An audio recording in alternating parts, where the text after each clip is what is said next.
Welcome to Firewood, fella. So as you can see, Chris is trying to get the elevator put in place so we can do some resplits. This bin was built that morning before I got here. Chris was working on it. He didn't have very many pallets, so he was doing some scouring the night before and the morning of to get enough pallets to build another bin. We did one trailer of resplits the day prior and then ran the processor and filled up both trailers, Chris's and Adam's. And we're trying to get this in place. We did Chris's trailer of resplits earlier, and now we're going to do Adam's trailer here. And we just had to move the elevator over to the other corner so we can keep working. And we're just going to get the Wolfe Ridge 17RS set up right behind the elevator and then move the trailer back. And we're going to actually use the Wolfe Ridge 17RS, which stands for resplits, to actually do some resplitting for once, which we don't usually typically see a lot of people use this machine strictly for resplits. I know Chris doesn't do it only for resplits. We do a lot of other firewood production with that splitter. But in this case, we are running the Blockbuster B18 with an 8-way wedge, and Chris was putting all sorts of different sizes of wood in here, and a lot of these pieces, they were bigger, and we wanted them to be as small as possible so they could dry as quickly as possible, because Chris is very behind on how much wood he's needs to have for this upcoming season, just because of the fact of he had to deal with moving wood yards and stuff like that. So here we go.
Yesterday I was over here running the B18 Blockbuster for the first time, and we ended up processing over 2 full trailers.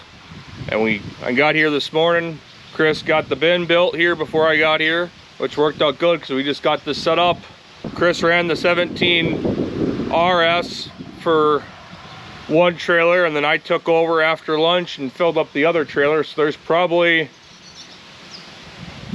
I would say, at least 3 full cords of wood in here in this trailer. So we're gonna go run the B18 some more and fill up both of these trailers and see how much wood of Chris has got left here at the end of the day. But we got a lot of wood here. He's got a lot of bins made here and everything like that. So he's getting production done finally, that's for sure.